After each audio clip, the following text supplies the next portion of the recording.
Let's start with The Matrix. The Matrix. One of the absolute greatest action movies ever. And it's aged rather well. Tell me about your memories of The Matrix from back in the 1999. I have a very stark memory of The Matrix. I remember watching it in theaters. I would go to the movies alone a lot around this time. Yeah. And so I went and I saw it alone at like maybe 11 in the morning or something. And it's I've only done this with this movie. I know what you're going to say. You went and saw it twice in the same day. I went and saw it twice in the same day. But not only did I do that, okay, I did that. But what I did was I watched it once. I left the theater.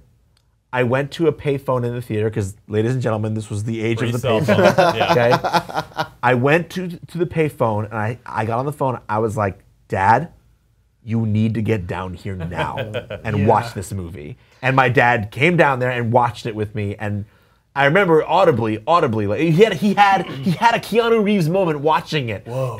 When Trinity goes up for that first slow motion kick, my dad, out loud, my dad's the most stoic man I've ever met. Out loud, my dad went, "Whoa." What a killer way to open that movie, right? That's the first scene in the movie. You get this amazing action sequence with an awesome chase scene with the person who you did not know, or who you did not think was going to be one of the main characters, right? Like, it's very cool. I can't begin to even tell you guys the amount of hype that I remember leading up to this movie. It was all about the marketing. What is The Matrix, right? Like, no one can tell you what The Matrix is. You have to see it for yourself. And like, you would see the commercials run on TV for all this imagery, or the trailers would feature all this footage that had imagery that you hadn't seen before, like when the helicopter slams into the side of the building and you see the ripples. And you're like, what? That's not how explosions happen. Like, what is this? Like, you had this genuine desire to know what it was, because it seemingly was something that you could not have perceived in movies before. And indeed, it kind of was that. Like, a lot of that reveal about what the Matrix is when Neo gets it from Morpheus is a huge like a big point in movies for me. Yeah, it was an extraordinary enticement. They pulled you in. That marketing was brilliant, and they were so good at not spoiling it. I thought, is this about aliens? Is this about, I don't know. And you could walk into that theater, sat down, and then you get pulled into this kind of William Gibson distilled action movie. And just like, I did not see this coming. This is Alice in Wonderland with Kung Fu, and I love it. And I didn't like Keanu Reeves up to that point. I didn't think of him as somebody, I almost didn't go see The Matrix because he was headlining it, so I figured it must be a bad movie. And fortunately, I was talked out of that by friends, and like Vince saw it twice the first night with a group of friends. Just, we went, we saw it, we walked out, we bought tickets, we went back in. So I'm apparently the third member of the panel to have seen, in this case, not The Matrix, but I also did this in 1999 with a movie that 99 was so good for movies and TV we're not even covering. South Park, Bigger, Longer, and Uncut. Saw it twice in the same day, the day that it went and hit theaters. But yeah, this movie made $463 million globally, which to kids today doesn't sound like much, but that was back when movie tickets cost like... Nowadays, people are used to seeing movies like The Avengers break $1 billion, and it's like, that's just not how it was pre-2000. A $63 million budget. Exactly. So $400 million take. It, of course, elevated Keanu Reeves to superstardom and respect in the likes of people like Jared Petty. It launched the Wachowskis to stardom. They would go on to have an up and down career, let's say, with certain things like Speed Racer, not good, but plenty of other good stuff as well.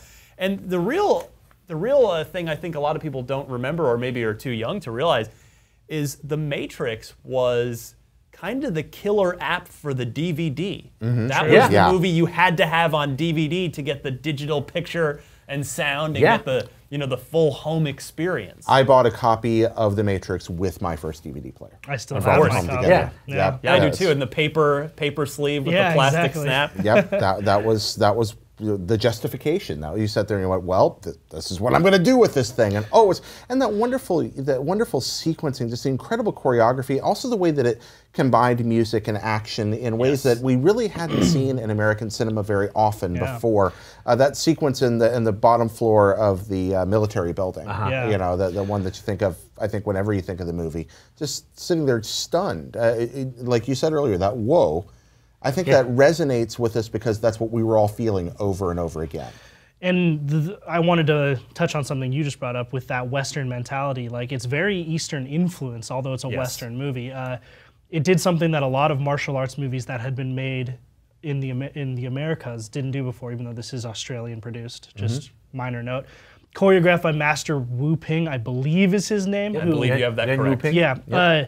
Whose influence you see all over the movie, things like longer takes. There's a lot of extended choreographed scenes, whereas traditional Hollywood movies will hide punches and kicks with hard cuts and a shaky camera. He does the opposite. He puts it on a tripod, highly choreographs the scene and lets it play out for 5 or 10 seconds, which just amps the action up that much more and makes it seem and feel all that more intricate. Because it's conveyed so clearly when you shoot it like that. Like that's what, like you said, so many movies, especially in this era, it's like the height of like the MTV cut, I call it, like the MTV camera editing, where it's just fast, quick cuts, all blurred all over the place. Your eyes are gouging blood. Ridley Scott and Gladiator. Exactly. That's one of the reasons why I couldn't get into Gladiators, because I'm like, I don't really know what's happening in these fights, but like, I love that movie. But you can compare it. Like, go back and watch the scene where Morpheus fights Neo for the first time in the simulation, and count how many cuts there are in that. It's remarkably few compared to a similar length fight sequence in a movie like The Avengers or something. Yeah, absolutely. Bad Keanu Reeves impressions went up globally by 10,000%. Parodies of The Matrix were all over the place. I mean, it wasn't the actual Matrix, but The Matrix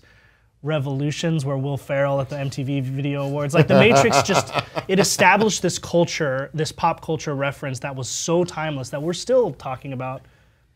Morpheus is in Kia commercials in 2015. Yeah, like, true. This movie came out 16 years ago. It made Cowboy Curtis cool again. Yeah. I mean, that's really what it was. And it did win 4 Academy Awards to finish up on The Matrix for editing, sound effects editing, and visual effects, all very well deserved. So, absolutely. Oh, The Matrix was so good.